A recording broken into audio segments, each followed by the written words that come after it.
Hello, and welcome to the Psychic Wave Podcast. I'm your host, Andrew Sandishin, and on this podcast, I had Chelsea of Cartalk. I'd seen Cartalk perform twice now, and man, every time is just better than the last. So good. And we actually got a live performance out of her at the Psychic Wave office as well. So that will be at the end of this podcast. You'll get to hear her live performance of her song, Los Manos.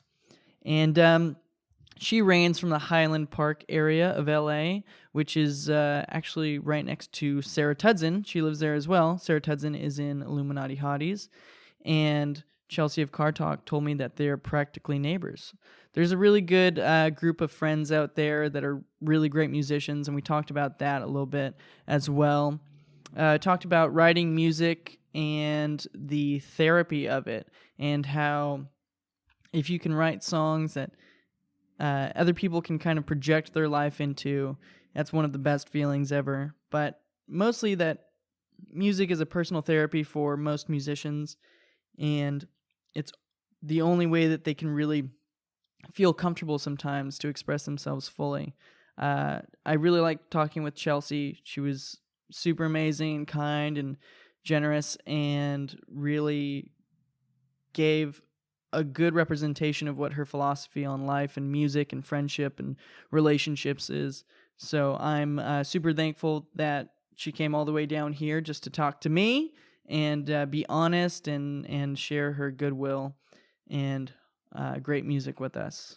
So yeah, that's super exciting, and I'm super appreciative of that. I've been super busy lately with podcasts. It's kind of Nani. It's his fault, because he said on one of his podcasts that he just started. He has a great podcast, by the way, that he just started. You can find that. It's Bundy, the podcast, I believe, and they're on iTunes. But when he started a podcast, he had mentioned that he already had like a month or two booked of bands.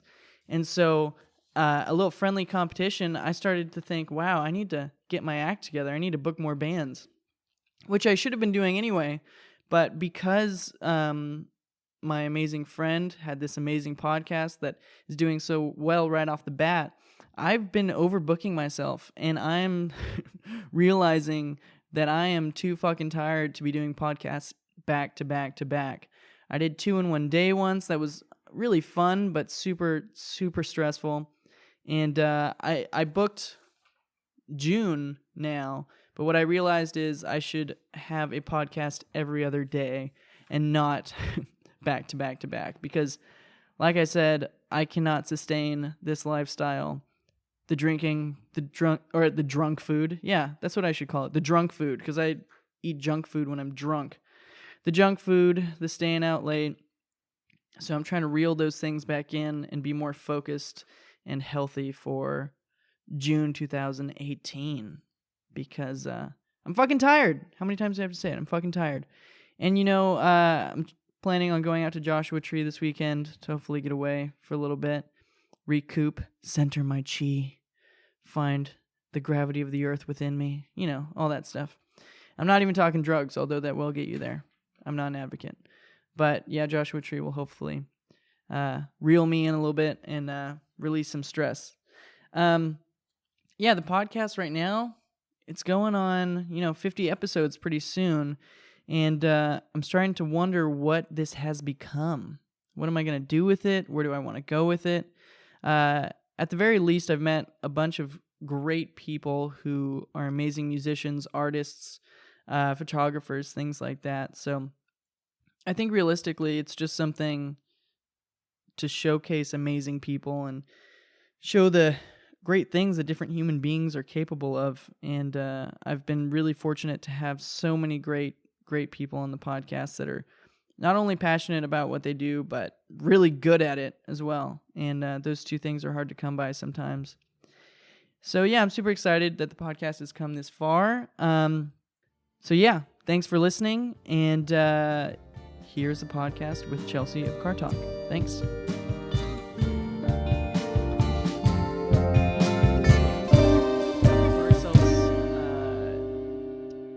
Shotgunning beers. I think I saw did I see a video of that recently? Yeah, so my GoPro I put it on this plank. Yeah. And as soon as I looked away, the plank just started to go like that. And so the screen, I think I still have it. The screen like shattered. Oh, shit. Or the lens. Oh, no. But it was great. It got it on video, and the video wasn't corrupted or anything. So there you saw. go. And you hear Michelle, oh no. Oh, Michelle. I know. She's the best human. Yeah, definitely one of them for sure. All right. Okay. So we're doing a podcast. Cool. It's going. And I'm with Chelsea of Cartalk. What's up? And I'm very excited to have you here. Thanks. It's rare that I have a band on that I've seen perform live, surprisingly. Really? Cool. Right? Yeah, and I've seen you at Lot 1. That was the first time I saw you. I think I saw you in pictures through like Iris and that whole crowd. Yeah. But I saw you there playing a solo show. It was really good. And that's where I met Sarah Tudson as well. And then we all kind of gravitated towards the Echo. Did you come on that? You might have been... Maybe. I don't know. Might have been there. No, oh, I know that night. If that was Lot 1, that was the night of my birthday show. And I did not go to the Echo that night. But yeah, that's the story. Well, that's where I met you. I did not know that was your birthday show. Yeah. Happy belated. Hey, thanks. Yeah. And and then you were playing with Illuminati Hotties, which was a crazy show. Crazy show. That place was packed. Dude, like I know the place like has a good amount of people usually, but like it was packed. Yeah, I feel like that was the most packed I've ever seen it, which was really humbling. That was for the album release for Illuminati Hotties. Kiss Your Frenemies. Kiss Your Frenemies. Yeah, I got that hat. It's such a great hat. I got the shirt, but I got to get all the merch. She's got to... Yeah, you got to be fully decked out. I'm ready. I felt because I had Sarah on the podcast, and I had different mics at the time. Okay. And I didn't have these soundproofing... Well, it's very echoey in here even now.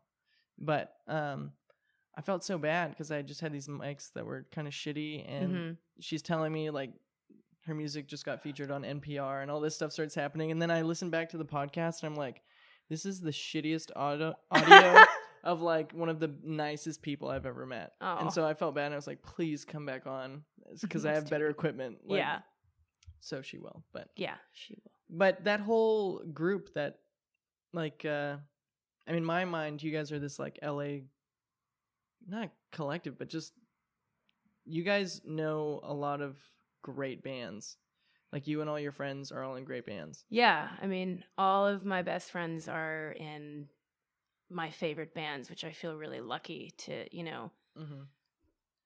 love their music, love them as people, hang out, create art together, and grow together. Yeah, it's, there's not much of that here in Fullerton. Okay. Which, trying to make that happen.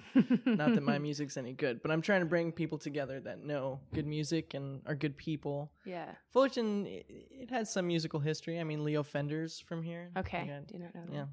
But Social Distortion, no doubt, that kind of stuff. But whatever. Anyway, there's nothing going on right now. So, I think the first Iris like Halloween party that I went to, were you there at the last one? The Halloween party? Yeah, I was there. I probably have pictures of you because I was like, I had a film camera going around. Yeah. But yeah, I got drunk, really drunk. I don't really drink often. It's rare that I do, but I remember that night was the night that Sarah and I got back from tour because we have a little side project called Power Snuggle. And we were on tour just like pushing our EP.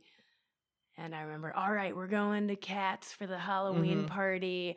I'm going to get really drunk. And then I did. And it was fun for the most part. Yeah, when you plan to get really drunk, you usually do. Yeah. There was this like cauldron of punch. And I'm like, this is mine. Oh, God. I try to avoid those. I know. You always avoid like, in college, it was like the jungle juice. But yeah I don't even really.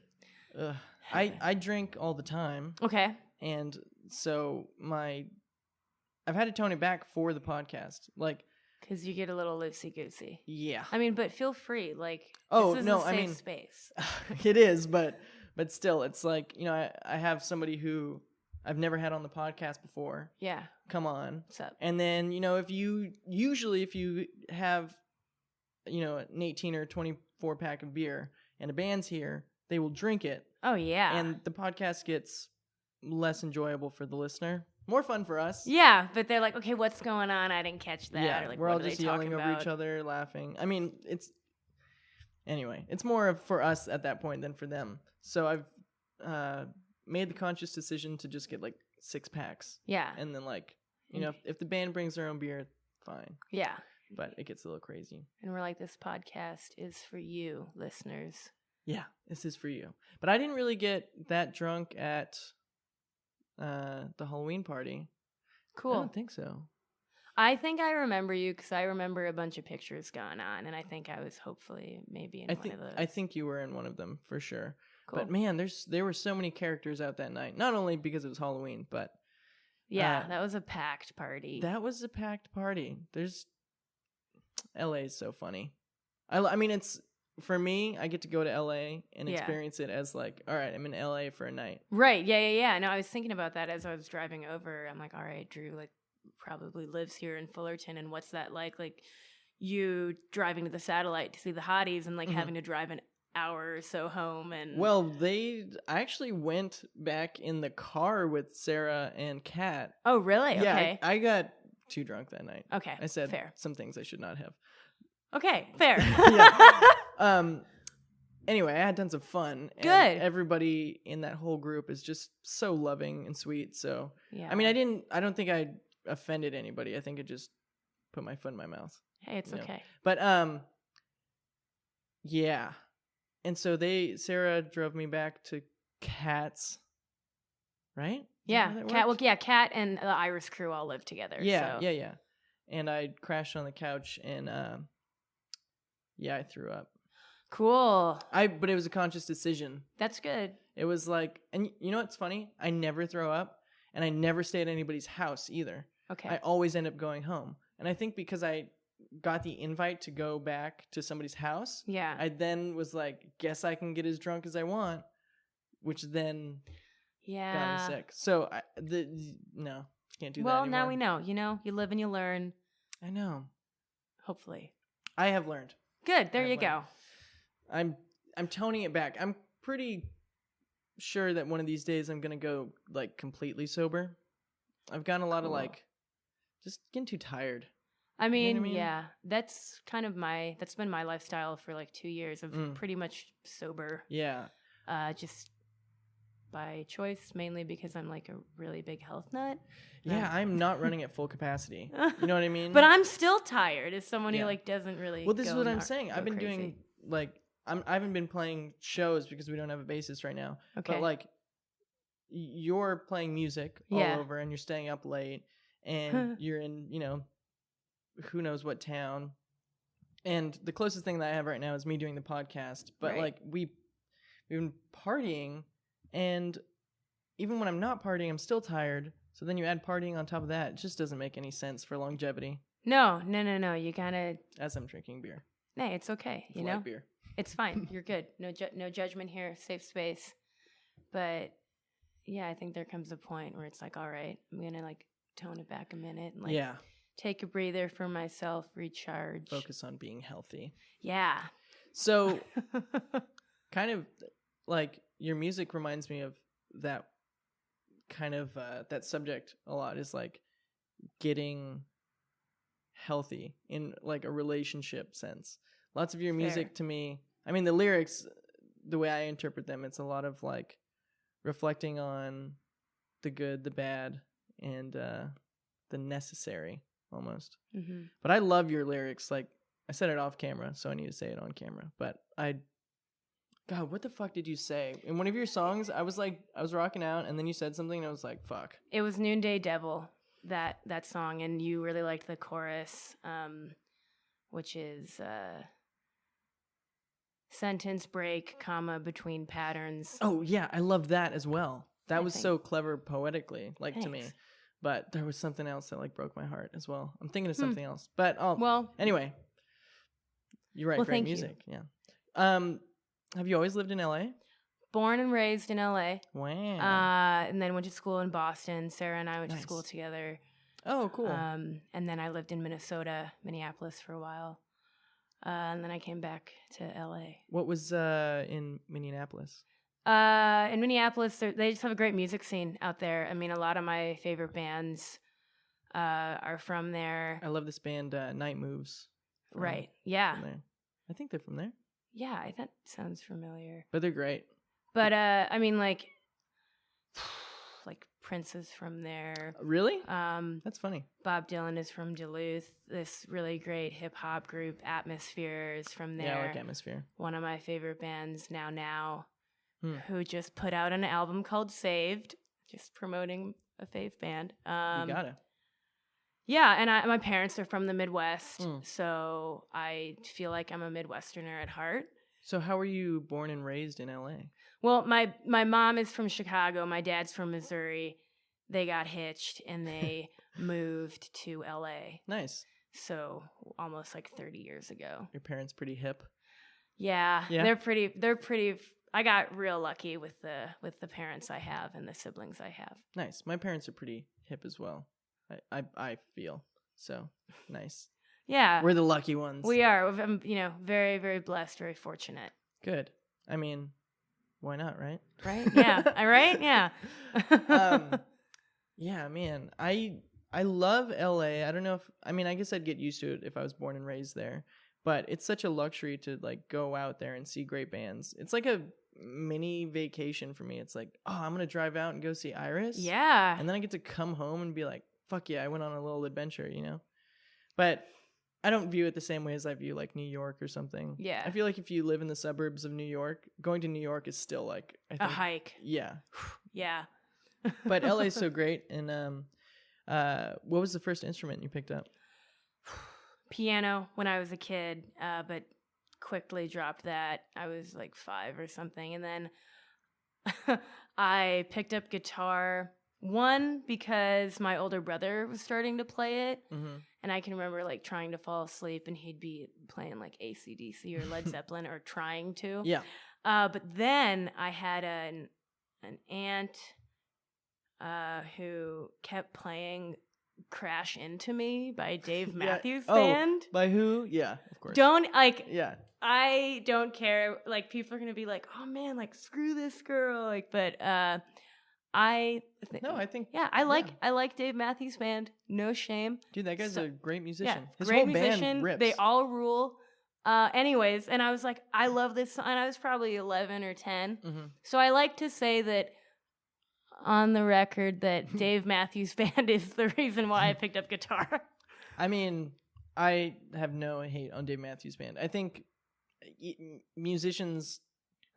people who actually play music can't refute the fact that they're good musicians. Talented folks. I think people who don't play music oftentimes are like, oh, really, you like that? But people get that way with Radiohead as well, which I don't understand. Me neither. But anyway, you can't hate on them. They're good. So fuck you if you hate on them. I mean, I don't listen to them daily or anything, but I respect what they do. Yeah. Yeah, you have this... watch me analyze you. Please do. No. Do your best. But you have this awesome way of incorporating Western into your music without being like too Western for my personal taste. Cool. You know what I mean? Yeah. I love Western sounds, and I mean, do you know what I mean when I say Western? I mean, I know what you're saying. I like to like categorize it as like alt country. Sure. Yeah. Because I can see what you mean. I'm a really big fan of, I don't know, I mean, the old time country folks, and then like people who have kind of brought on a little bit of a twang or so, like, I don't know, it's like Ryan Adams and like... I love Ryan Adams. Oh my gosh. Bruce Springsteen are like kind of two writers and like two folks that I'm inspired by. And then I really got into Pine Grove, like when they put out their album Cardinal. Don't know that band. But yeah, I don't know. I like to call it alt country, I guess, to have a genre of music, kind of maybe tender punk, but that's definitely more of the hotties. Yeah. No, I like, I'd never seen tender punk in writing or heard anybody say it until you and Illuminati Hotties. Because I had seen your profile, your Mhm. Instagram around, I think just, by association. Yeah. And I like that phrase, tender punk. It's so endearing. It is, right? Yeah. So you picked up guitar Yeah. because your brother was playing it, your older Yeah. brother? How much older is he? He's 2.5 years older than me. Okay, so you definitely idolized him then. It's funny, I did in that way. Yeah, for sure. Yeah, I did. In other ways, you think he's a dumbass?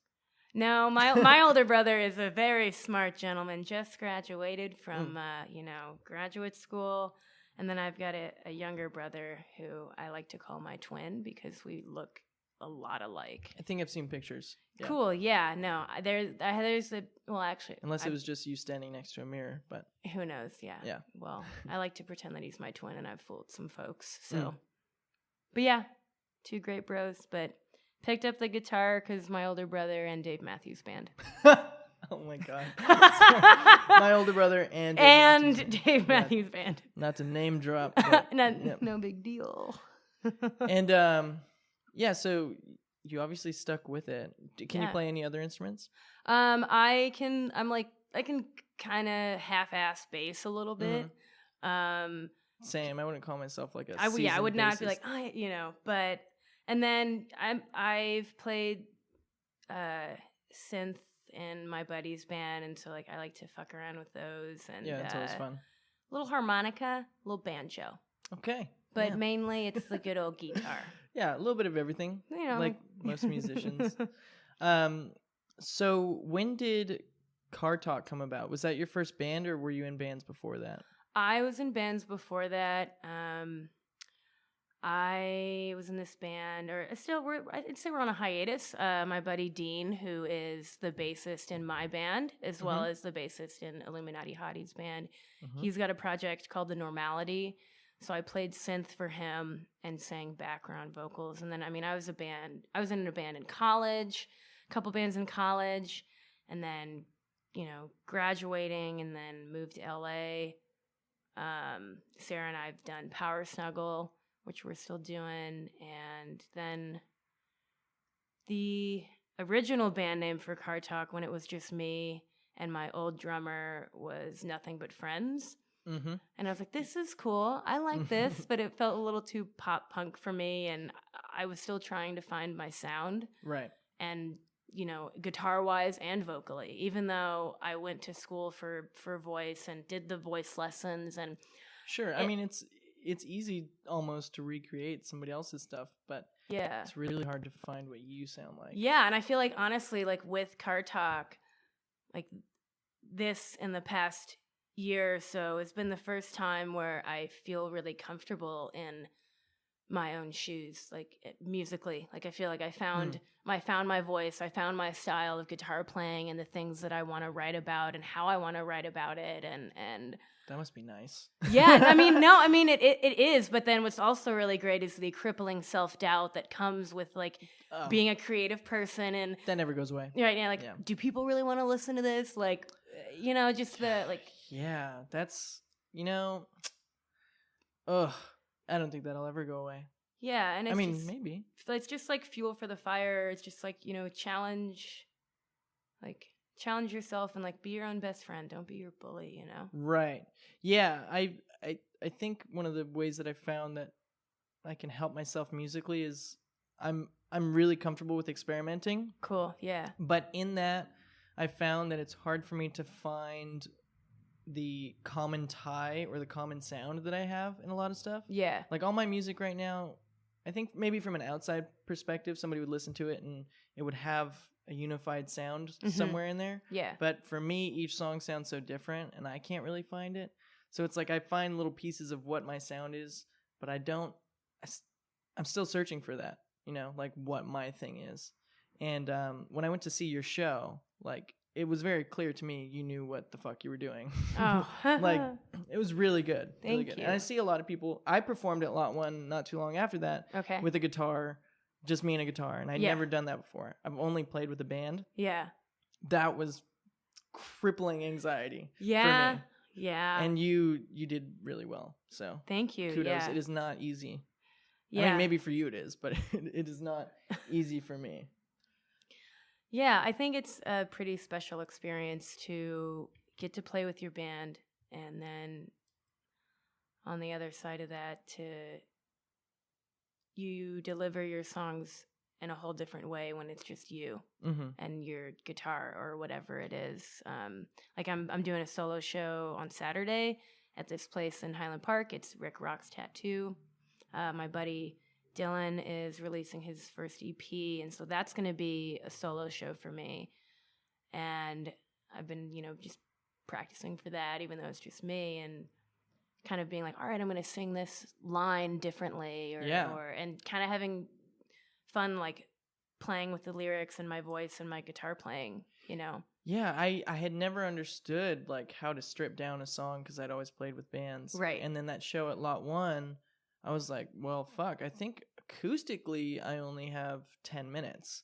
Okay. And then I was like, well, what if I make it all electric guitar out of an amp and then just strip down my other songs that I play with the band? And some of the songs are like distortion the whole time. Right. Or like, really fast. And so I just made it like clear Strat sounding guitar, and I had to like change it to sound like it was just made that way. Yeah. And oh man, that was so much fun. It, like the lyrics even took on different meaning when you like played that's it the best. slower. I love it's when the lyrics take on it's when the songs become a different animal. That's so cool.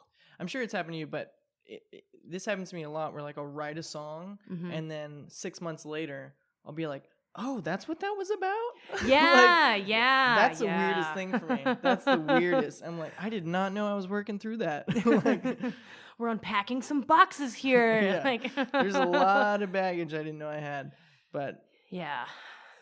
Maybe that's why I like your music so much, because it's it gives, I'm assuming it is personal, and it's hard for me to get personal in my lyrics without seeming jaded or like I'm pretending, or but your music to me seems so honest without trying too hard. You know what I mean? Like it sounds like you wrote the music for you and not for me, which as a musician I love that. Like I mean when I was writing it, I was doing it for me and for healing and learning. Yeah. And then I thought, like, all right, this is a pretty damn good tune. So like maybe somebody else will like it and take something from it, and they'll either like, I don't know, grow from it or have a good time. I don't know, Yeah. Just to connect with another human being. Whichever song I was trying to think of earlier, that song. Oh, yeah. I remember the line, I think. It was something like, I know you want to be mine, but I would never ask you to change. Something like that. Okay. I think you're talking about Sleep. Are you thinking of the song when the guitar broke and I had to do the mic? Maybe. I don't know. But that was a great moment. But you pulled that off very well. I almost like, I don't know how long I was kind of like freaking out for a second, but I was like, okay, the guitar is off because I've had it's the kill switch, and if I hit it wonky, then it just is dead. Then it's just off. Oh no! So I have to like open the guitar and like fix all the wiring and everything, which it's fixed now. She's ready to go. Nice. But yeah, I was like, all right, I'm gonna take off this guitar and sing this with just bass and drums. That could have been planned. I know. Well, it's funny because like earlier that day, I'm like, man, it would be really cool to like one day, not, because I love playing guitar and I'd never want to give that up, but to, have somebody play guitar for a minute and me just like sing vocals, and then boom, that happens at the show. Yeah. And I'm like, this is cool. And I think it sounded all right, like without really guitar. Good. Yeah, it sounded really good. And it's because the bass melodies are so it's like every bass melody was a hook. Yeah. It sounded really good. And then your drummer's really good. Andrew, yeah. And he's real then good. your voice is really good, so it all added up. Hey, thanks. Yeah. You were stripping down your set even more. Yeah. Even just, how stripped down can we get, Yeah, and it worked. It worked. It was really good. Was that your last song? That was the last song. Wow, it was like that's good last timing. half of the last song. Yeah, I know, right? Amazing timing. Great timing. I'm gonna unlock the door real quick because I'm gonna have one of my photographers come in and Cool. take Okay. pictures while we're doing this. Great. She is almost here. I always forget to do this, and then you can like hear me on the podcast, like kind of leave. He's gone. He's back. Yep, I'm Drew's back. Only took a second, but yeah. Well, that's lucky that it was your last song. Yeah. Yeah. I have never had my guitar shit out on me, but I did break a string. Yeah. I was super hammered. Okay. My first show. Didn't go very well. Couldn't hear myself out of the monitors. And then the guitar that I switched out got stolen. Oh, no. We got it back. Found the guy. Oh, good. Good? Yeah. Thanks, Tiff. Continental Room. But, man, I think it takes a lot of skill, not even as a musician, but as a performer to, like, be able to roll with the punches when stuff like that happens. Yeah. And it's about doing it over and over.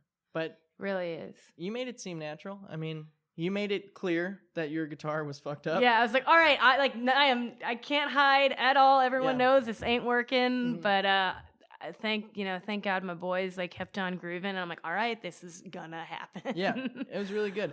And I was it's funny because you did a few extra strums in there just to see like maybe he's like give it life. Yeah, you could just will it to live. And it didn't work. Yeah. And I was thinking, man, please don't just keep strumming in my head, because I was like, we know it's not working. And then as soon as I thought that, you just grabbed the mic. You're gone. And get off me. Even Sarah, she came up and tried to fix the guitar while you were singing down there. Oh, really? Okay. Well, she thought it might have been your pedal board. I think. Yeah. But nope, it was that darn kill switch, which I've got fixed. What do you have? Do you have a Telly? I have a Fender Jaguar. A Fender Jag. Oh yeah, that's right. You have a nice black one. Yeah. Right? Yeah. With like a reddish like pickguard thing. Yeah. Yeah, that's a pretty guitar. I love that thing. It was one of those moments where I walked into Future Music in Highland Park, like my favorite music store, and I saw that Jag, and I was like, it was literally that was one of those moments where I'm like, okay, I don't really have the money for this, but I have the money for it. Yeah. And it was like summer. Isn't every guitar purchase like that? Yeah. I mean, and then that's how my bass purchase was as well. Like, but like these are the things where like I was like, this can only be mine. Yeah. And I'm really not that way. I hardly buy myself like anything. Like I'll buy myself a cup of coffee maybe, but with that guitar and my bass, it was a similar experience of like, play it, gave Jack the money, and it's been love ever since. So. Good. Yeah, I had instruments around the house all growing up because my dad played in a band. Cool. But I didn't really take care of them, and I didn't appreciate them, and I didn't really play.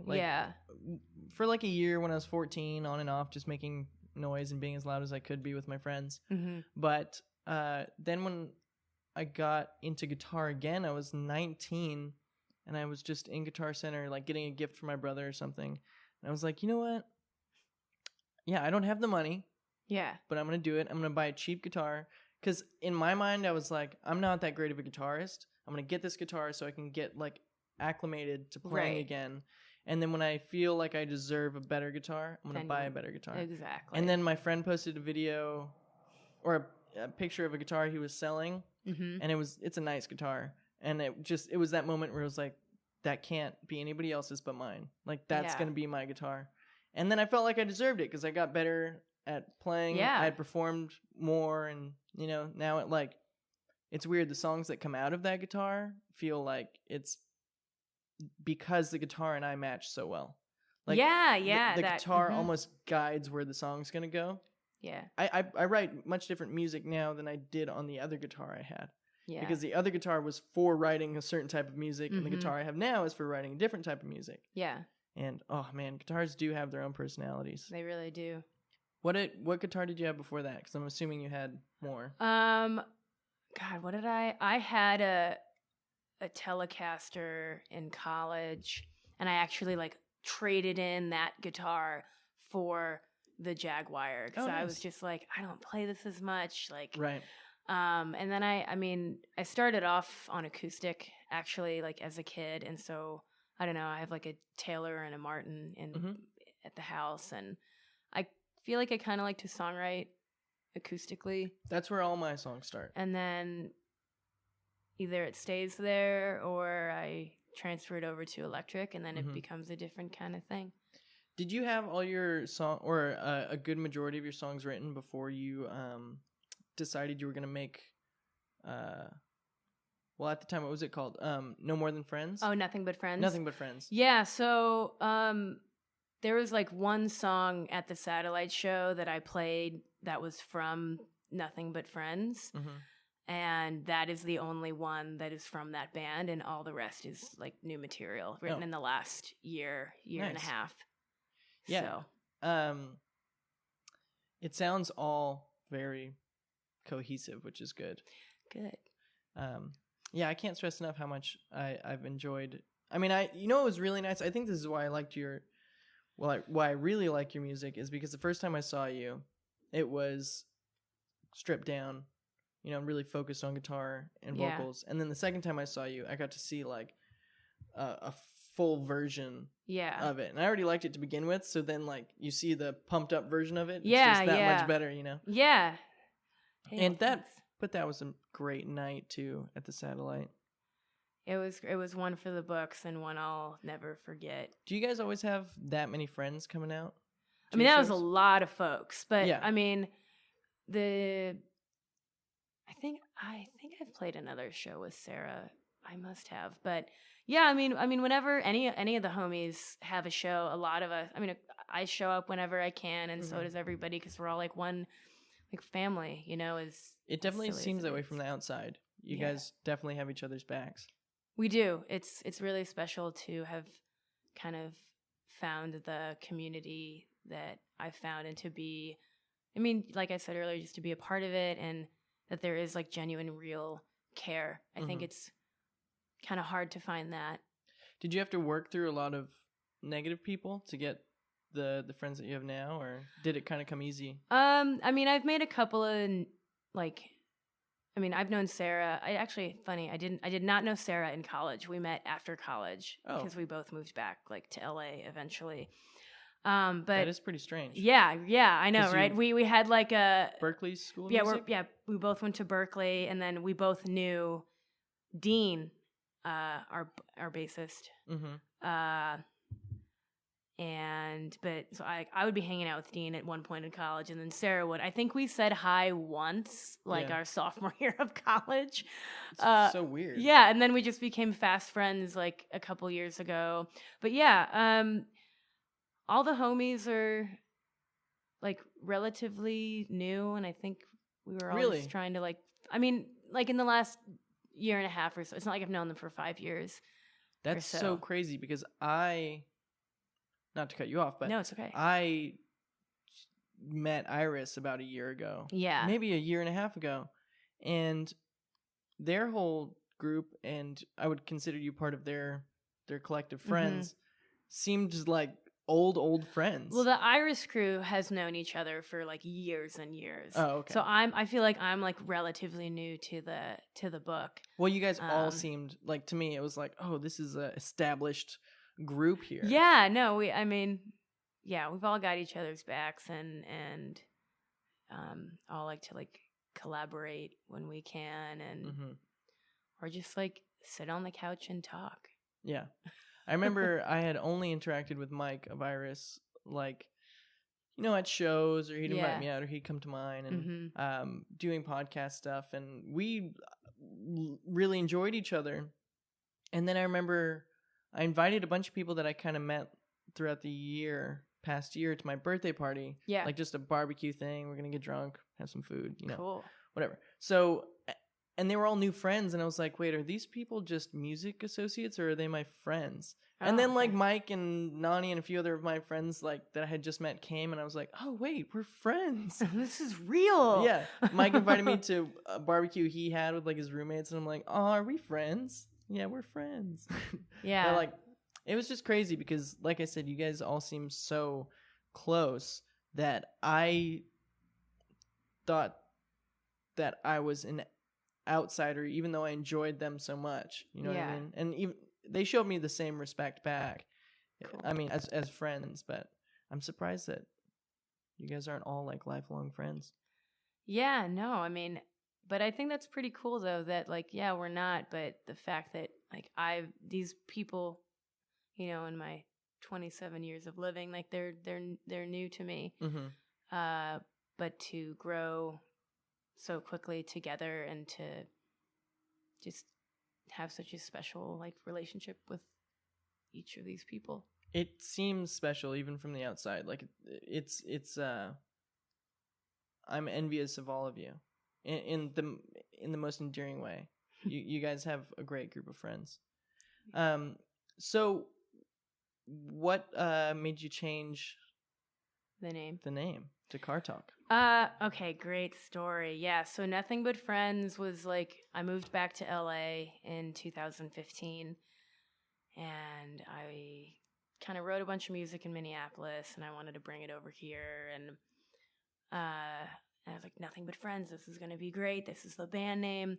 I played like 2 or 3 shows under that name, just like house shows or like like a tiny festival in my friend's backyard kind of thing. And I was just like this. It didn't feel like it was like just like a marker or like a period.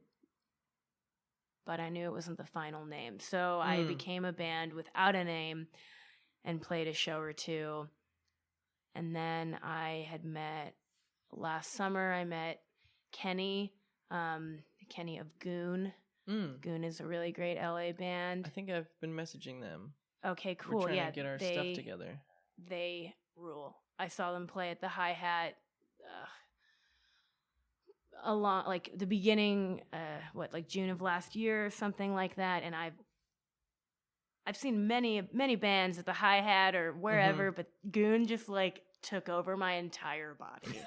And I tell Kenny that, and he's like, I love that. I was just like zeroed in on the entire performance. And then I ran into Kenny at a coffee shop like the next day. Oh, wow. And I totally fangirled. And I was like, oh my God, like, hey, like, I don't know if you want to hang out sometime or something, but like, that would be really cool.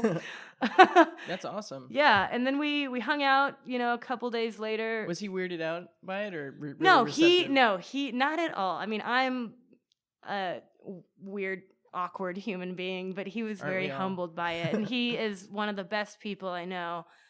And then we hung out for like 12 hours, like on our first hang. Wow. And friendship is born. And then like a week later, we were hanging out in his car, parked outside of my house, just like we parked there and then we talked for like 2 hours or something like that. And I walked in and then I texted him and I was like, hey, Kenny, like I really love our like new friendship. It's really great to feel like so safe and comfortable. I love our car talks. Very and nice. Then I was like, holy shit. Like, and then I texted him. It's actually like tagged on my Facebook for Cartalk. I said like that should be the band name, like Cartalk, and make it one word. Cause I was just like, why the hell not? Yeah. It's a great name. I really enjoy it. And I enjoy it now even more because of the story. Yeah. I mean, that's how it began. And I've had some other folks be like, yeah, I love that name because it's so relatable and we've all been there.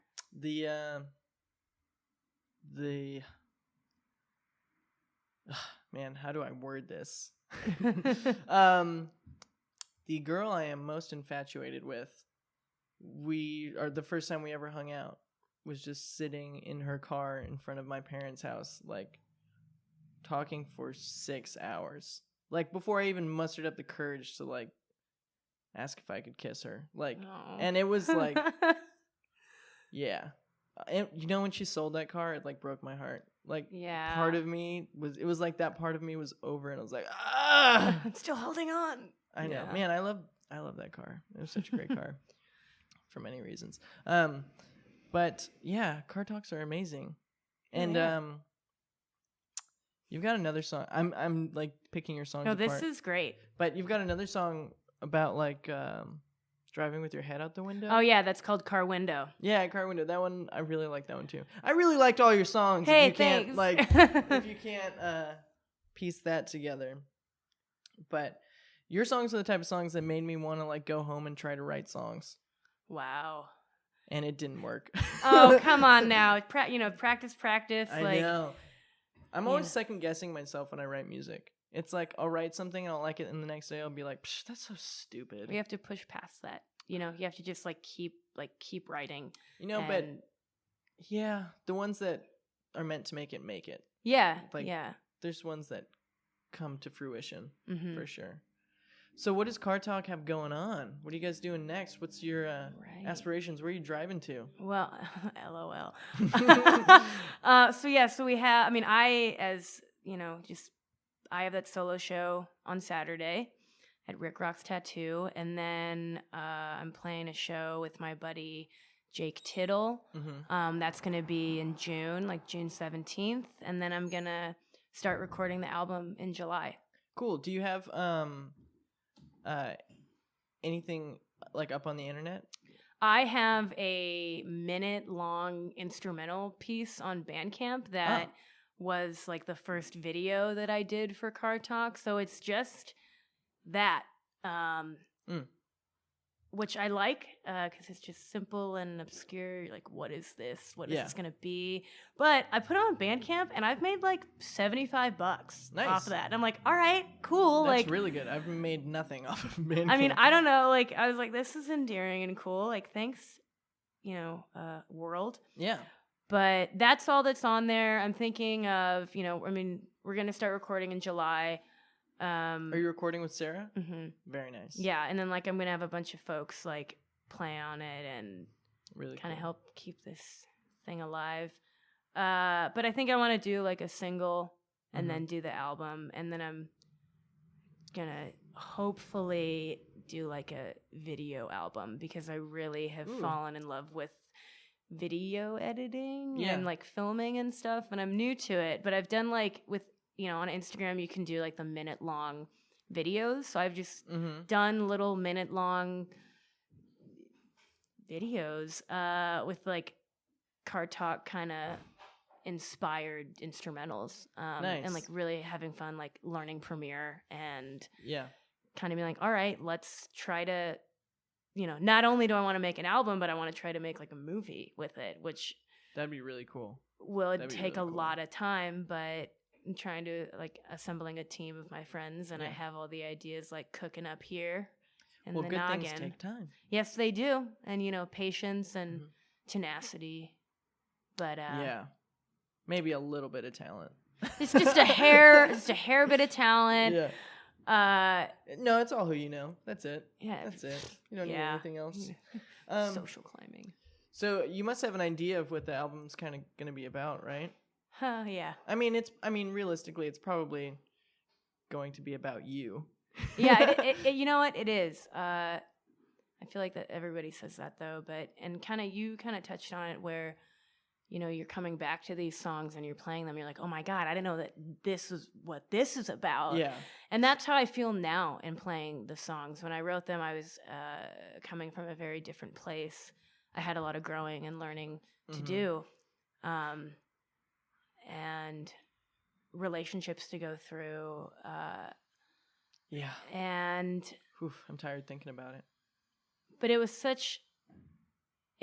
the most beautiful process that I've ever gone through so far in living, is having this ability to just write down the things that happen in my life and to heal that way. Yeah.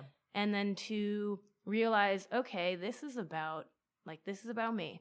Yeah. And this is, looking at it through my lens, and hopefully somebody listens to it and they have their own outlook on it, or I think they will. I mean, I've seen you play twice, and your songs have made me think about certain things that have happened to me, Which, if you can write something, just silly little words combined and some noise on a guitar, and somebody else then, like a rhyme, like puts their life, into that song. That's half the battle, Yeah. Yeah. Man, yeah. I always think about how when I'm like 60 years old, I'll be able to like look at a song I wrote when I was like 24. I'll be like, oh my God, that is dumb. No, I'm sure I'll love it, but it's so great that we have like the internet and everything now where everything's forever. Everything is forever. Yeah. I mean, I even like as a kid, I would mess around on GarageBand. And so I've got songs that are from when I was like 12. Oh man. And I want to hear those. Well, maybe on a behind the music or something. And so I mean I'll like go back to those and I'm like, oh, poor unrequited love, like, 12 years old kid. But then it's kind of a narcissistic thing. Like I listen to my old music a lot. Yeah. And narcissistic in a way where it's like it just makes me happy for how different I am. Yeah. Do you get that way? It's funny. I feel like I kind of get the opposite in some. I mean, I don't know. Like, I mean, oh, yeah. What do you mean? Like, of course, I'm a different person than I am 27 now, and different from when I was like 11 or 12. But that I felt so much at that age, and it was in those songs, and that it's like, yes, so much life and experience has happened, but I'm still able to connect with that like inner child. Yeah. It's crazy. I mean, that's a good thing, I think. Yeah, to no, be able that's... to never lose that. Never, no. If my dad taught me anything, it's like never lose that inner child. Yeah. Oh, man. I feel like I'm working in reverse. Okay. Like, I feel like I had to grow up too fast. Yeah. And now I'm trying with my music, my art, my friends to, like, learn how to relax and be fun again. Oh, tell me about it. And like I was just too serious for like too many years. Yeah. Like because you think you gotta have like your ducks in an order and like, or maybe a set path. Sure, definitely that. But also like I don't know what I really just was confused. I didn't know what I was doing. I thought that like I had all the time in the world, and I thought I didn't have enough time, and I felt like, I wanted to just be reckless, but then I also wanted to like take care of people. Yeah. It was just like didn't know what the fuck I wanted, and so I was stressing the whole time about like being an adult. Okay. And even at like from the age of 10 on, and now that I'm older, I'm like, oh wait, I can be an adult and be a kid. Yeah. I didn't realize that until recently. Yeah, and just learn, like have fun with life. Yeah. Like be a responsible human being, like pay your bills, pay your rent, be a good person, be a good friend, be a good partner, but also like to relax, I think, and whatever relaxing is for you, and to like ease up on yourself and to trust like the path that you're on, and like not compare your path to other people, and just then to have fun, like to have fun with where you are and the people that you're with, and knowing that people are going to come and go in your life, and like what a cool experience that is, and I think just having faith. I think you explained exactly what I was trying to say. Whereas like, I think it's about learning to not have that desire to impress people as much. Yeah. Like impress yourself, make yourself happy, stop stressing about what everybody else is thinking. Right. Yeah. Do your own thing, make yourself happy, but like don't. I genuinely feel like once I stopped caring what people thought, I became happier. And I'm still fighting it. I still like impressing people. It's a constant battle. Yeah. You want to be liked and you want to be adored from time to time, but you never want to be liked for something you're not, or adored for something you're not. So I think as I've gotten older, it's been more about like me instead of everyone else. Yeah. In a selfish way, for sure. But like, you can still be a good person while focusing on yourself. Yeah, it's just a balancing act, Yin and yang. Yeah. Yin and yang. Yes. But yeah, it is God, no, that just like, I just ate up everything that you said. And I was like, yes, yes, yes. I totally know what you mean. Yeah. It's, you know, and I think that's what draws people to you though, is that like, be your authentic self. And sometimes like, and yeah, like you're learning like who am I, you know? And we, you know, are constantly growing and changing. And I mean, it's like, yes, the core of us kind of stays the same, but experiences happen and that then comes change. Have you become more optimistic or more pessimistic as you've grown? I have become more optimistic, but I have that nice little like teenage angst still in me, really hardcore. You know, I am a lover of like bright eyes and like, you know, so it can kind of be like brooding and self-deprecating and a depressed, anxious person. But I think that especially in the last 2 years, I have to kind of like, it's like there are two people in me, and I'm always like, okay, Chelsea, Chuck, you know. Those are the two versions of yourself? All right, and there's two, she's crazy. Yeah, oh my God. But just to kind of like step back. Yeah. And be like, all right, take a deep breath and to trust the path that you're on. As silly and maybe as glass half full mentality as that is, like, you know, that's the kind of person that I want to be. Yeah. I want to be blissful. I want to be optimistic. I want to have fun with life because it's so short.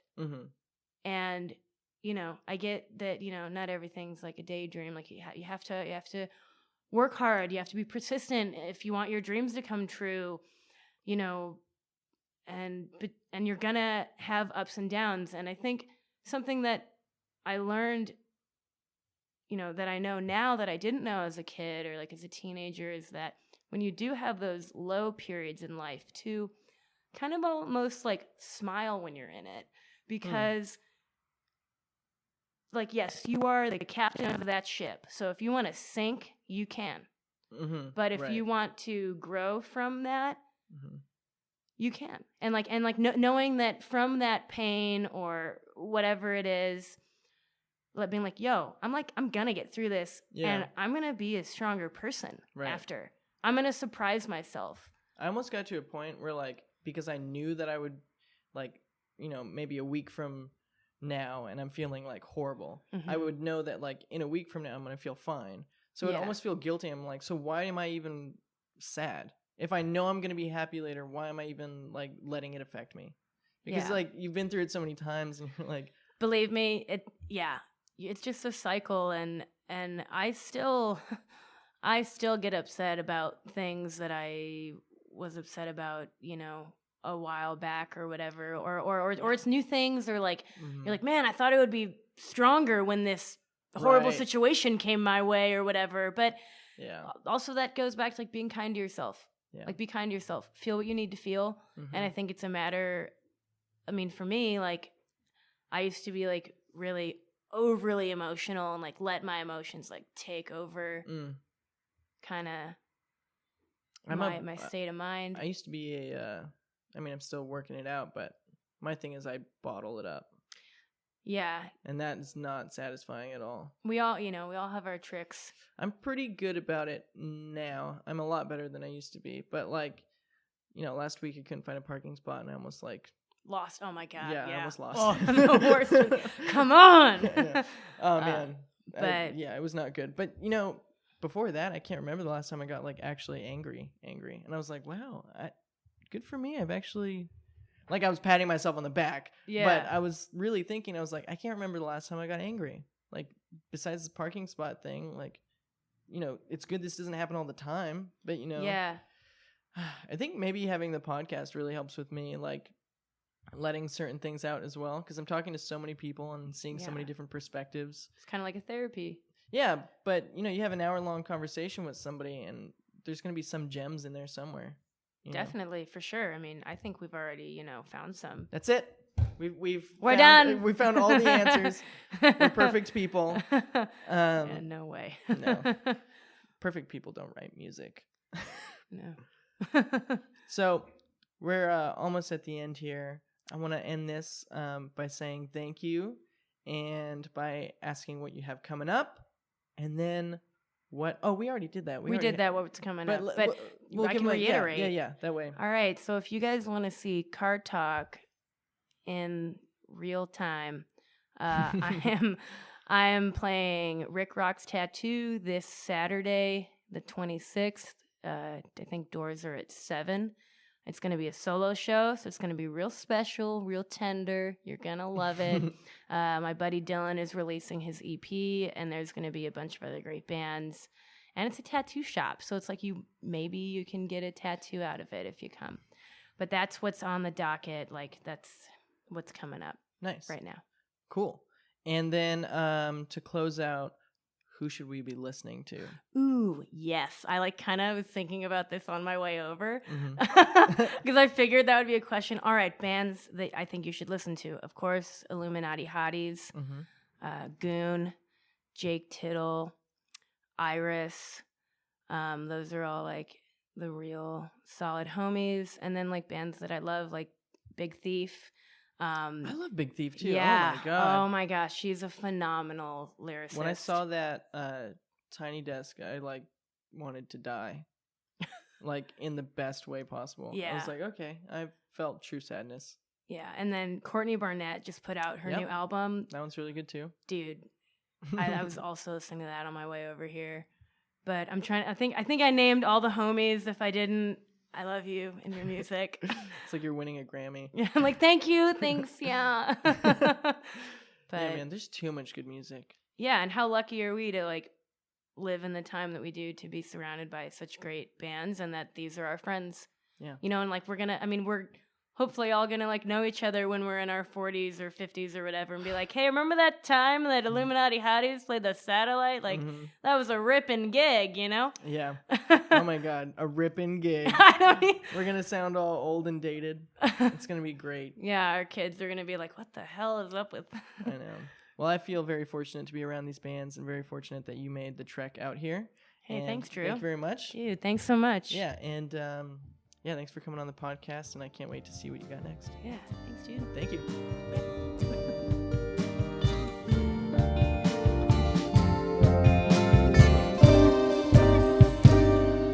Okay, up next is a live performance that Chelsea of Cartalk did in our Psychic Wave office.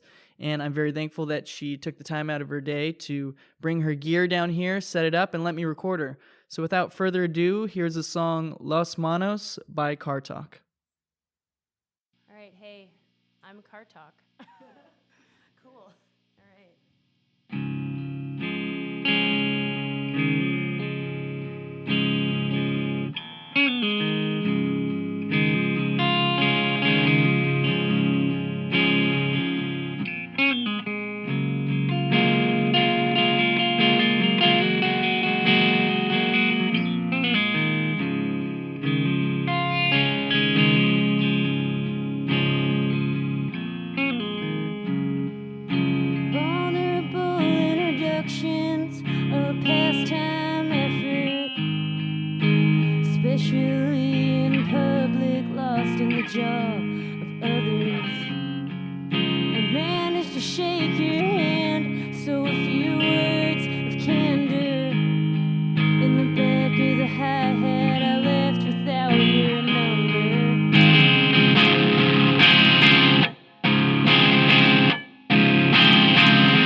All right, that's it for this episode of the Psychic Wave podcast. Thanks so much to Chelsea of Cartalk, and thanks for listening. Don't forget to like, subscribe, comment. You can follow us on Instagram at The Psychic Wave. You can follow my personal account at Andrew Sanishin, and I'll spell it for you because you know you're going to fuck it up. It's Andrew, Sanysyn.